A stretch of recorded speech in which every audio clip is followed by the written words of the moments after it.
Ia trazer uma convidada mais que especial. Oi, doutora André. Tudo bom, Sara? Oi, é a Milka? É a Milka. Oi, Milka, tudo bem com você? Ela acha que ela é um passarinho, fica pendurada, tá vendo? Ah, gente, Puleirada. eu sou muito linda. Eu tô fazendo a voz que a Vitória faz. A Vitória faz essa vozinha. Não faz, Vitória? Gente, mas a Vitória faz a vozinha tão linda.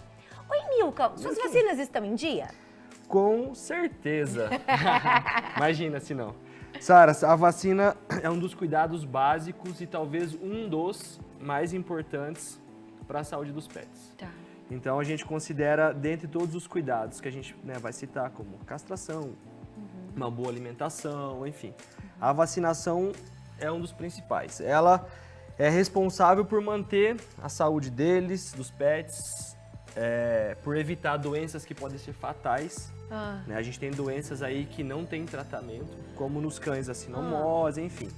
Então a vacinação é uma das únicas formas que a gente tem de prevenir essas doenças que podem ser fatais. Tá. Então é um dos cuidados que a gente considera obrigatório e essencial para quem tem pet. A partir de que idade a gente começa a vacinar os nossos animaizinhos? Olha só, ela vai dormir já. Ela tá demais, vai dormir mesmo. Você viu que ela dormiu aquele dia? ela dormiu. Se largou aqui nesse tapete e dormiu. Ó, a vacinação começa a partir dos 42 a 45 dias de vida. Tá. Então isso é o protocolo inicial para os filhotinhos, tá? Por que não começa antes? Isso que é uma pergunta muito importante. Ó, Tá. nós temos no quadro lá, a V10, no caso dos cães, ela inicia com 6 semanas, que ela é uma vacina polivalente. Ela protege contra algumas... V10 porque são, ao total, 10 doenças, tá? Que ela protege. Tá. Então essa é a vacina que a gente inicia e é feito um reforço a cada 21 dias. Então são 3 a 4 vacinas, né? Nos filhotes. E depois disso o reforço ele é feito anualmente. Bom, por que não começa antes? Porque no caso dos cães, eles passam a imunidade através do leite, que é o colostro.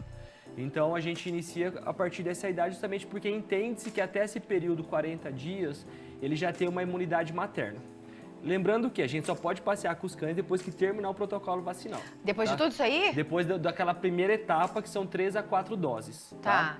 No caso dos gatinhos, também Por isso começa... que a gente fala, só depois de 3, 4 meses? Exatamente. É isso? É igual bebê, exatamente. Não pode? Não pode antes. Não pode ir pro pet shop, não pode levar para passear. Por quê? Porque ainda entende-se que ele não tem um sistema... Olha só. Que não tem um sistema imunológico maduro o suficiente e protegido. Entendi. Então, assim, por isso que são feitos reforços. Então, é dado um booster, que a gente chama de estímulo, para que o animalzinho, ele adquira o anticorpos necessário para proteger contra as doenças. Então, quando a gente fala daquela V10, é isso. A raiva com 12 semanas. Depois nós temos aquela, no caso dos cães, a BronchGuard e a BronchShield, que são vacinas de gripe, tá? Ah, é? Que a gente conversou um pouquinho sobre a gripe, semana acho que retrasada. Sim. Então são a vacina que protege contra uma das bactérias, que é a Bordetella, que é responsável por causar gripe nos cães, tá? Tá. No caso dos gatinhos também a gente tem a V4 e a V5, né, que são o que muda, é uma das doenças que acaba pegando no caso da V5, mas também é feito um protocolo aí de duas vacinas no intervalo de 21 dias Tá. e depois é feito o reforço anual.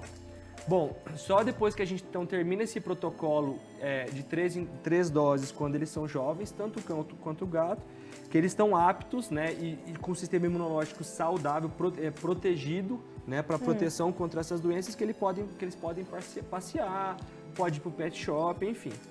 E depois, né, é feito o reforço anual, tá bom? Então esse é o protocolo aí que pode salvar, que vai salvar a vida dos pets. Por exemplo, vou dar um exemplo aqui. Uma pessoa tem um cachorrinho que deu uma ninhada. Ela vai vender ou vai doar? Não sei. Ela só pode fazer isso depois de todas as vacinas tomadas? Ó, geralmente como que funciona, tá?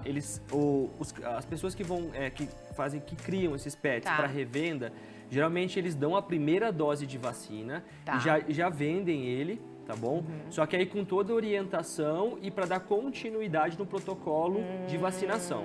E olha só, excelente pergunta. Uma vez nós atendemos a nossa Anclá, uma tutora que queria doar alguns filhotinhos. Na verdade, ela ia doar 7 filhotes. Tá. E ela ficou protelando porque ela queria doar antes de vacinar. Todos pegaram parvovirose, os 7. E aí, só que nós ficamos invictos e nós salvamos todos. Mas, assim, olha só, Então, assim, é melhor investir na vacina, dar pelo menos a primeira vacinação, primeira dose, e depois faz a doação ou vende os filhotinhos. E aí orientar, né, quem for receber para continuar realmente fazendo o protocolo de vacinação. Então, normalmente, se a gente compra um animal, ele vem pelo menos... Geralmente. Não deveria. É uma regra. Assim, não é uma regra. E tá? como saber se ele está mesmo vacinado ou não? Assim... Eu posso exigir esse comprovante? Geralmente, assim, eles têm uma carteirinha de vacinação. Todo pet tem que ter uma carteirinha de vacinação, onde contém um adesivo, e nesse adesivo mostra qual que é a vacina, qual que é o lote dela, qual que é a validade dela, e é carimbada e assinada pelo médico veterinário. Tá? Então, todo pet que você for comprar, por exemplo, você deve exigir uma carteirinha de vacinação. Tá. Porque se a gente parar para pensar ali, a gente está falando que a primeira dose com 42 dias. Tá. E, geralmente, a gente começa a desmamar a partir dos 30. Então, geralmente, desmama, dá a primeira dose e faz a doação ou vende o filhotinho. Então, por isso que, geralmente, o período anterior a esse, né, não é interessante nem doar, nem vender o filhotinho, porque ele é muito novinho. Entendi. Agora, se a pessoa, por exemplo, já tem a idade que é suficiente para fazer a vacinação, que são 6 semanas, e não realizou a primeira dose, isso já é um caso que está errado, que deveria ter sido feito. Ótimo, tá vendo, gente? Importante, né? Vacinar esses bichinhos. Olha o caso que o doutor André contou. Não, vou tentar doar tudo ou vender tudo antes das 6 semanas para não ter que vacinar. Olha o que acontece. E essas 6 semanas são exatos os 45 dias que a gente falou, que é a quarentena que a gente faz com as crianças também. Não sai de casa, não é verdade? É assim. Tem que tomar cuidado porque realmente tem doença que eles pegam que é letal. Leva à morte. É muito sério. E é uma judiação, né? Você lembra aquela pretinha cachorrinha SRD que nós trouxemos para doar? Lembro. Enfim. Então, ela não tinha sido vacinada. Então, ela teve a parvovirose, que é uma doença viral altamente contagiosa entre os cães, só que nós conseguimos salvar.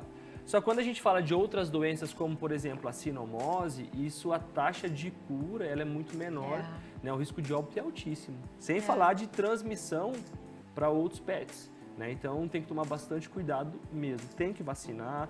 E assim, é um dos cuidados que, assim, quem tem pet, o que a gente falou esses dias no programa? É uma responsabilidade.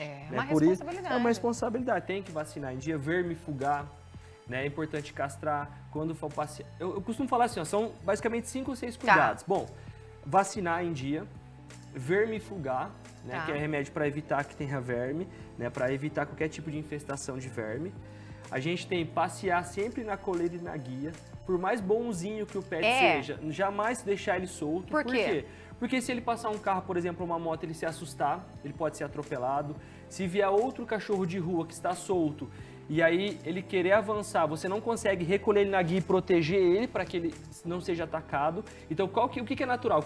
Se o pet está solto e eu tenho outro cachorro correndo, é natural que ele vai querer fugir. Ele vai para o meio da rua, ele vai se perder ou ser atropelado. Isso acontece, infelizmente, acontece muito. A gente atende muitos casos lá politraumatizados justamente por causa disso, tá? Então, passear, independente se ele é bonzinho ou não, sempre com a coleira e com a guia. Outra coisa, controle de pulga e carrapatos. Então, dê os cuidados. Vacinar, vermifugar, passear na coleira e na guia. Fazer o controle de ectoparasitas, que é pulga e carrapato. A gente sabe que o carrapato é uma doença que a gente acaba fazendo transfusões na clínica, né, o índice é altíssimo. Então, a maioria das transfusões de sangue que são feitas na Sanclar, geralmente é pela doença do carrapato. Ela causa uma anemia profunda com risco de óbito. Gente, é muito sério. Bora vacinar os nossos bichinhos? Doutora André, obrigada. Milka, você é maravilhosa. Obrigada, meu amor. Ai, gente, eu não dou conta. Doutora André, obrigada. Ela é demais, ela é maravilhosa.